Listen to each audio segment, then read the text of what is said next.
Good afternoon, students. Today we will discuss the application of Biot-Savart law. Biot-Savart law हमने last class में पढ़ा था.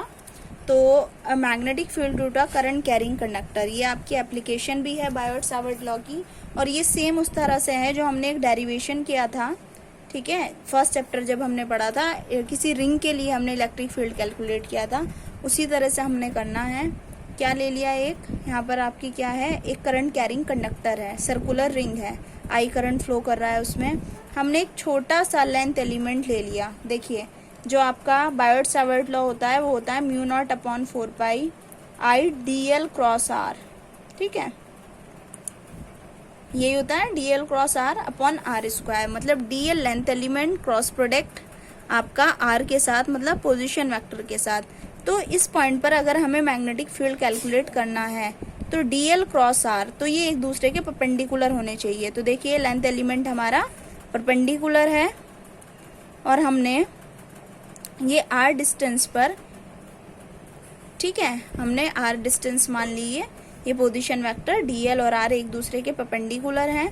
ये angle हमने थीटा कंसिडर कर लिया. मैग्नेटिक फील्ड जो होगी इस लेंथ एलिमेंट के परपेंडिकुलर होगी, तो हमने इस तरह से मैग्नेटिक फील्ड कंसिडर कर ली. ठीक है, इस तरह से ये आपकी यहाँ से परपेंडिकुलर होगी, कुछ इस तरह से. ये हो जाएगा आपका मैग्नेटिक फील्ड डी बी. अब देखिए, ये एंगल थीटा है. ठीक,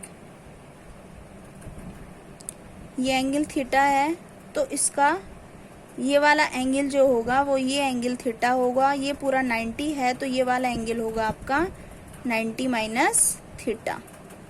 ठीक है, इधर देखिए, ये वाला कंपोनेंट हमारा बनेगा जिधर के साथ एंगल आपका बन रहा है डी बी कॉस थीटा, और ये बनेगा आपका डी बी साइन थीटा. ठीक है, सेम वैसे ही.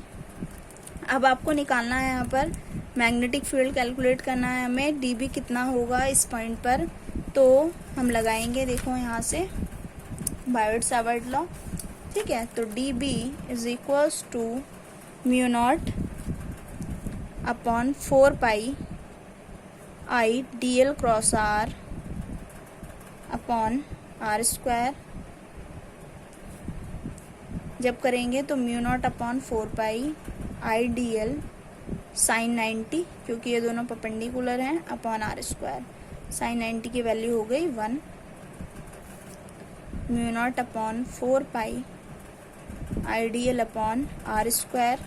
ये आपके पास क्या निकल कर आ गया, इसकी वैल्यू निकल कर आ गई. अब आर आपको देखना है आर कितना होगा. ठीक है, तो आर कितना होगा, पाइथागोरस थ्योरम आप अप्लाई करेंगे तो ये हो जाएगा आपका under root R square, sorry X square plus A square.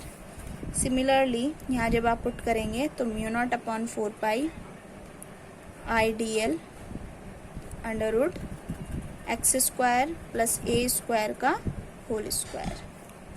D B is equals to mu not upon 4 I D L X square plus A square. ठीक है, ये आपका मैग्नेटिक फील्ड आ गया. अब एक्स डायरेक्शन के अलोंग जब आप लेंगे, अलोंग एक्स एक्सिस, तो ये कितना है आपका, ये आएगा हमारा डी बी कॉस थीटा. ठीक है, अलोंग एक्स एक्सिस. इंटीग्रेट करेंगे, टोटल मैग्नेटिक फील्ड आ जाएगा एक्स एक्सिस के along D B cos theta.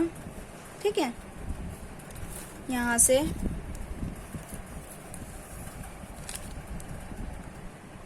ठीक है, integration D B cos theta, D B की वैल्यू पुट कर देंगे हम mu not upon 4 I D L X square plus A square और कॉस थीटा. ठीक है, कॉस थीटा कितना हो जाएगा हमारा, होता है हमारा बेस अपॉन हाइपोटेनस. बेस देखिए कितना है, ये आपका थीटा है, ये 90 है, बेस अपॉन हाइपोटेनस, तो बेस कितना हो जाएगा हमारा X upon under root X square plus A square. तो X upon under root X square plus A square put कर देंगे values. B X is equals to mu not upon 4 pi I D L upon X square plus A square, ठीक है, as it is DL length पर integration होगा, cos theta की value put करेंगे X upon under root X square plus A square. B X is equals to आ गया आपका mu not upon 4 pi X upon X square plus A square की power 3/2, ठीक है। Angle के सामने वाला होता है आपका, थोड़ा बच्चों इधर ध्यान से देखो, ये हमने क्या पढ़ा है, I D L cross R, वो बाय मिस्टेक मिस हो गया।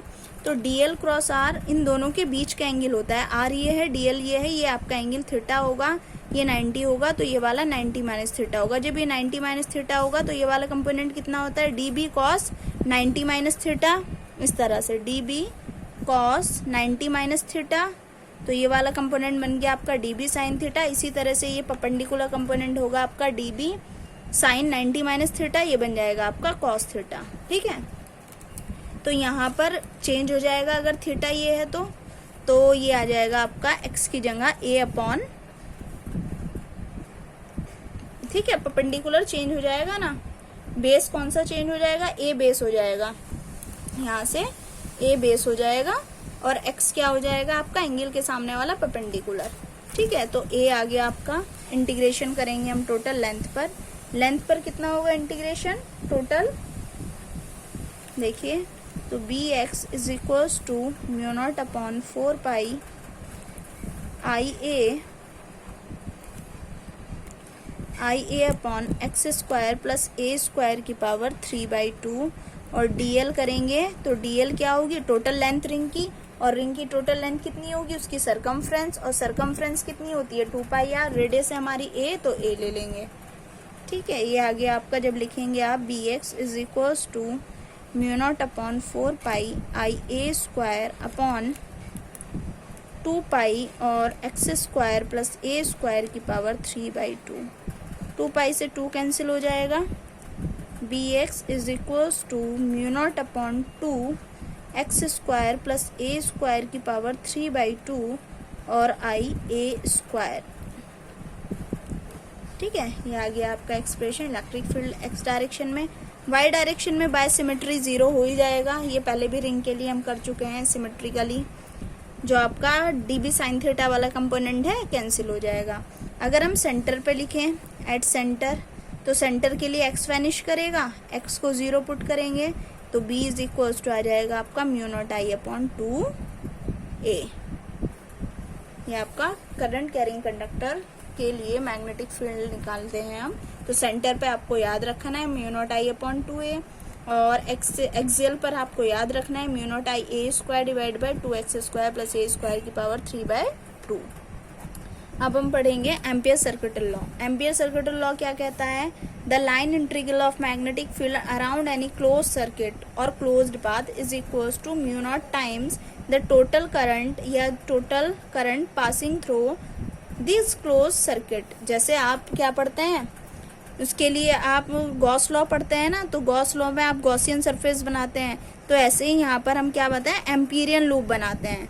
तो एम्पीरियन लूप क्या कहता है कि किसी भी क्लोज्ड, ठीक है, ये मान लो आपका एम्पीरियन लूप है, तो इससे पास होने वाला जो भी आपका क्या होगा, लाइन इंटीग्रल, मीन्स अगर आप इस क्लोज सरफेस की बाउंड्री को इंटीग्रेट करेंगे तो उसके अराउंड जो मैग्नेटिक फील्ड है वो किसके इक्वल होगा, म्यू नॉट टाइम्स, और जितनी करंट इससे एनक्लोज हो रही होगी, जितनी करंट इस एम्पीरियन लूप से एनक्लोज हो रही होगी, उस करंट के म्यू नॉट टाइम्स होता है।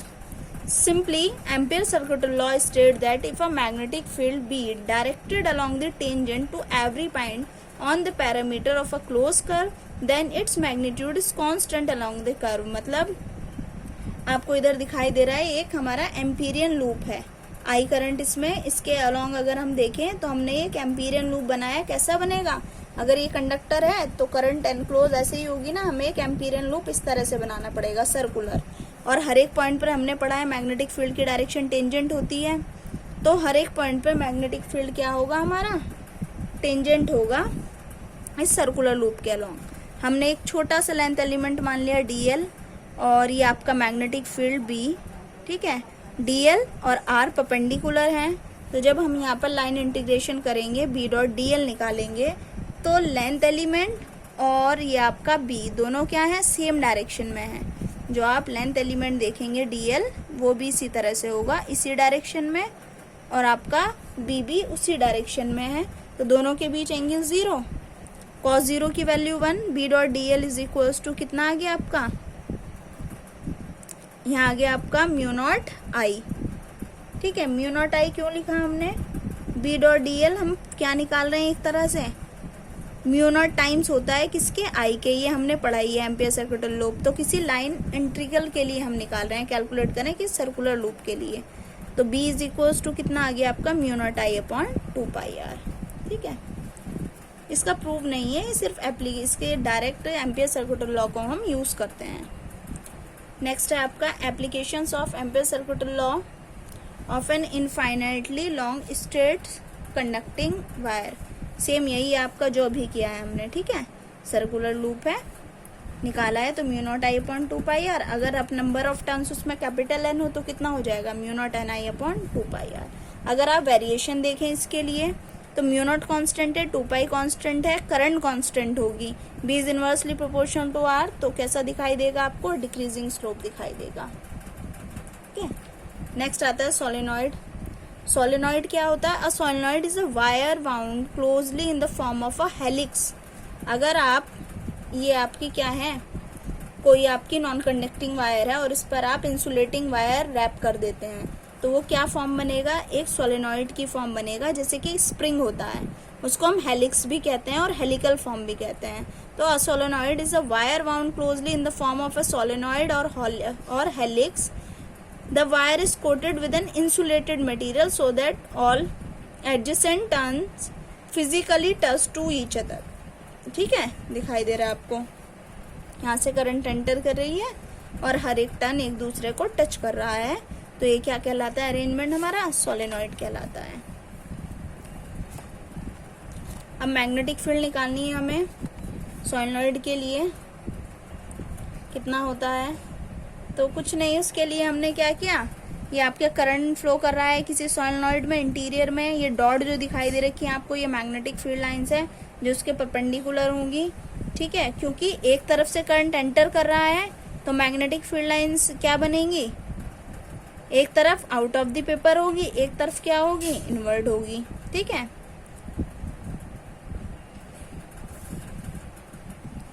ठीक है, ये करंट जा रही है आपकी। तो चलो सबसे पहले हम क्या देखते हैं, हमें पता है सोलेनॉइड के अंदर जो मैग्नेटिक फील्ड लाइंस होती हैं वो यूनिफॉर्म होती हैं।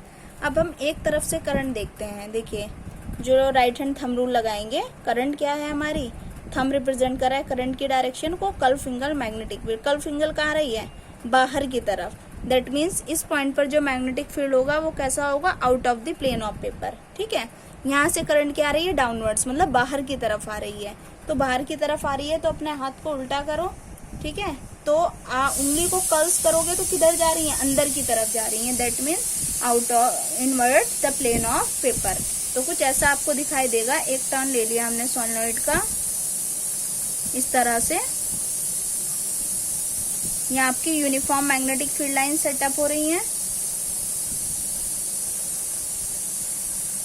करंट जा रही है और यहाँ पर आपकी ये मैग्नेटिक फील्ड कैसी होगी, दिखाई दे रही है आपको, out of plane of paper, और ये क्या होगी, इनवर्ड होगी प्लेन ऑफ पेपर के। एक तरफ से करंट एंटर हो रही है, एक तरफ से करंट बाहर जा रही है, ठीक है। तो कुछ नहीं करेंगे, यहाँ पर एम्पीरियन लूप लगा लेंगे हम, PQRS, ठीक है।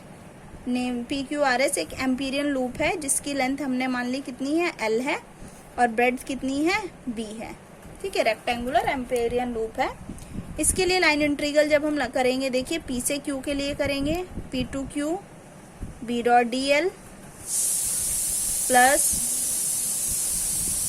देखो यहाँ पर जब लगाएंगे P से Q के लिए, Q से R के लिए, R से S के लिए और S से P के लिए, तो हम क्या देखेंगे, यहाँ देखिए P to Q के लिए आपकी magnetic field B dot DL देखना है ना, मैग्नेटिक फील्ड और लेंथ एलिमेंट के बीच का एंगल, तो मैग्नेटिक फील्ड कैसे सेटअप हो रही होंगी करंट कैरिंग कंडक्टर के अलोंग, और डीएल क्या होगा, इसी डायरेक्शन में आपकी यूनिफॉर्म मैग्नेटिक फील्ड लाइंस है, और इसी डायरेक्शन में आपका क्या है, ये आपकी लेंथ एलिमेंट भी ऐसे ही है। ठीक है, इस डायरेक्शन में देखेंगे 90 है, यहाँ पर देखेंगे 90 है, और आर से एस के लिए क्योंकि ये आपके सोलेनॉइड के बाहर जा रहा है तो outside the solenoid magnetic field 0 होता है, यहाँ पुट कर देंगे हम, BL आ जाएगा। अगर n small number of turns है तो टोटल कितना होगा, n इंटू एल।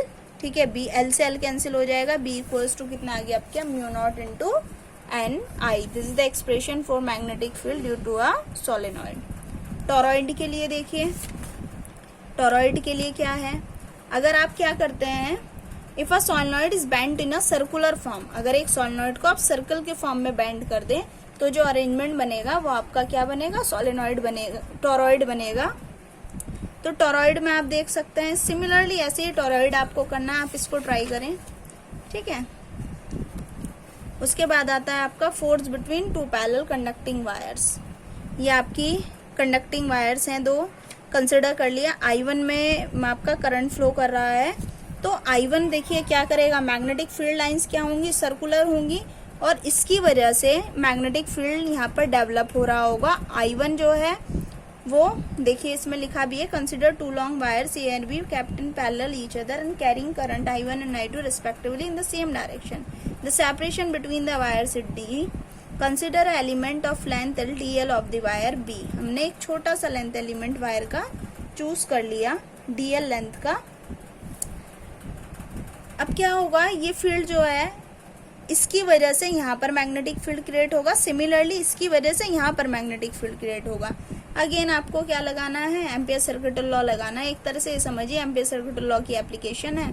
फोर्स निकाल देंगे आप, किसकी वजह से, I2 कंडक्टर की वजह से जो आपका B1 फील्ड क्रिएट हुआ। सिमिलरली ऐसे ही फोर्स कितना होता है किसी करंट कैरिंग कंडक्टर का मैग्नेटिक फील्ड में रखने पर, F equals to IL cross B। आप नेट फोर्स निकाल देंगे दोनों के बीच में। ठीक है, चलिए इसको आप करना अच्छे से, कोई डाउट हो तो we will discuss in the group.